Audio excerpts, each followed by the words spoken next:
Y para platicar un poquito más sobre este tema, déjeme darle la bienvenida aquí a Reporte MN a Eduardo Juchín, periodista, articulista y ex consejero del Instituto Electoral en lo que era el Distrito Federal. Eduardo, muchísimas gracias por estos minutos para Mega Noticias. Y déjame preguntarte rápidamente y poner en contexto, porque bueno, en 2016 parte de la estrategia del expresidente Donald Trump en Estados Unidos fue precisamente atacar con desinformación y noticias que están alteradas y manipuladas por la campaña de Hillary Clinton. ¿Cuál es el panorama que tú ves para este proceso electoral 2024 en el caso concreto de nuestro país? Yo creo que tiene razón el Foro Económico Mundial porque efectivamente la desinformación, las fake news son un gran problema que se está presentando incluso en la etapa previa al proceso electoral y yo creo que contra eso las autoridades electorales tienen que estar muy alerta, pero también el ciudadano común debe hacer lo posible por distinguir entre el sesgo de la información, entre las fake news y entre la verdad. Una de las primeras cosas que importa que el ciudadano común tenga presente es identificar la fuente de donde proviene la información y en qué forma se está presentando esa información. Hace un momento el reportero mencionaba el caso de ex candidato presidencial del Partido de Acción Nacional, Ricardo Anaya,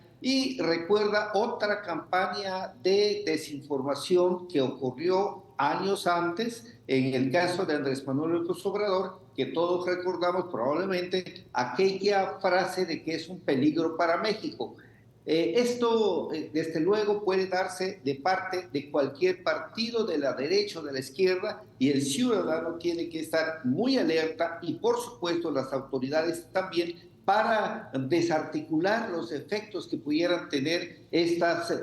fake news, estas noticias falsas y la desinformación consecuente, porque en efecto pueden dañar el proceso electoral, como vimos que ocurrió recientemente en Guatemala, donde una campaña contra el ahora presidente Arévalo, pues estuvo a punto de descarrilar el proceso democrático que se estaba realizando en ese país.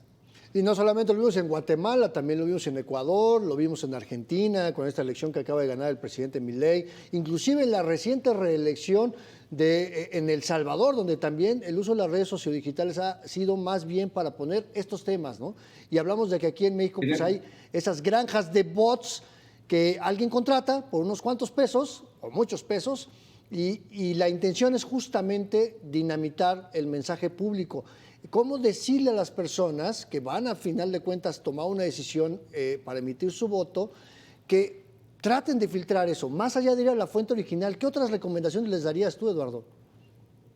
Yo creo que hay que estar muy alerta al debate que se da, que es necesario que se dé, pero especialmente a los indicativos, las indicaciones de las autoridades electorales. Hay que estar pendientes y desde luego un poco de actitud crítica del ciudadano común. Es decir, si de parte de un candidato X se presenta una versión de que está haciendo declaraciones que no van con su ideología conocida previamente o con sus discursos y proyectos y ofertas políticas que presenta durante la campaña electoral, pues desde luego que hay que dudar de ellas, de cualquier signo partidario que sea, y bueno, tratar de confirmar esta información en fuentes confiables. En este sentido es muy importante también que el ciudadano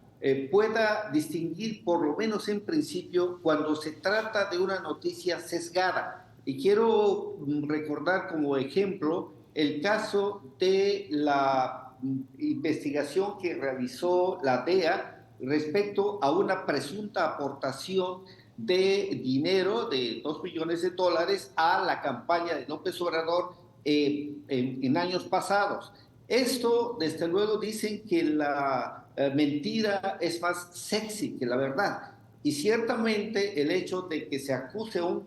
presidente en funciones de haber recibido aportaciones de narcotráfico es un asunto muy atractivo. pero el ciudadano común debe cuestionar este tipo de información que no va con relación a la conducta habitual de un mandatario o de un candidato. En este caso, efectivamente, había habido una investigación sobre esa presunta aportación que la DEA misma cerró hace varios años porque no encontró elementos suficientes probatorios de esa versión. Pero si unos ciertos periodistas presentan esto como una verdad, sin decir que aquella investigación está cerrada, porque no lo supieron, no lo preguntaron, o de plano no quisieron decirlo para mantener lo sexy del asunto, estamos mal por parte de las fuentes, de los medios de información, pero el ciudadano tiene que estar alerta frente a esto. Y por Claro. fortuna, vamos teniendo un electorado cada vez más exigente en ese sentido. Justo eso te iba a decir, la verdad es que las personas pocas veces caen en muchas trampas, ¿no? Afortunadamente nuestra sociedad lee con mayor atención y la parte de la responsabilidad de los medios de información de documentar. Los hechos ahí están, ¿no? Pero justo también es importante resaltar la responsabilidad que tiene la autoridad electoral, en este caso sea local o sea federal, para que la información fluya a través de las propias instancias electorales, que recomiende, como lo hizo hace unos días el Instituto Nacional Electoral, a las personas a que vayan a las páginas de internet de los propios partidos y las coaliciones, porque ahí es donde está la información clara, más allá de lo que se pueda manipular en un audio, en un video, ahora con el uso de la inteligencia artificial, ¿no? Exacto, el uso de la inteligencia artificial es otro problema relativamente nuevo que se va a presentar con toda seguridad en estas elecciones y por eso es importante estar alerta frente a lo que puede ser una simulación, una edición de discursos, de fotografías, de videos que pueden hacer con el uso de la inteligencia artificial, decir a un candidato X de cualquier partido justamente lo contrario de lo que ese candidato dice normalmente en su discurso o en su proyecto de oferta política. Esto es un asunto que debe tener muy presente el ciudadano, pero claro, también los partidos políticos tienen que hacer lo suyo, no solamente para difundir la propaganda, sino también para alertar sobre posibles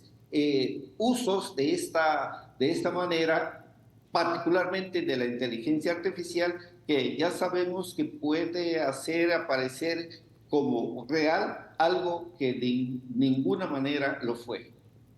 Así es, Eduardo Juchín, periodista, articulista y exconsejero del Instituto Electoral en el extinto Distrito Federal, te agradezco muchísimo estos minutos para Mega Noticias y para ayudarnos a poner en contexto este tema electoral. Muy buenas noches, encantado de saludarlo a ustedes y al auditorio. Muchas gracias.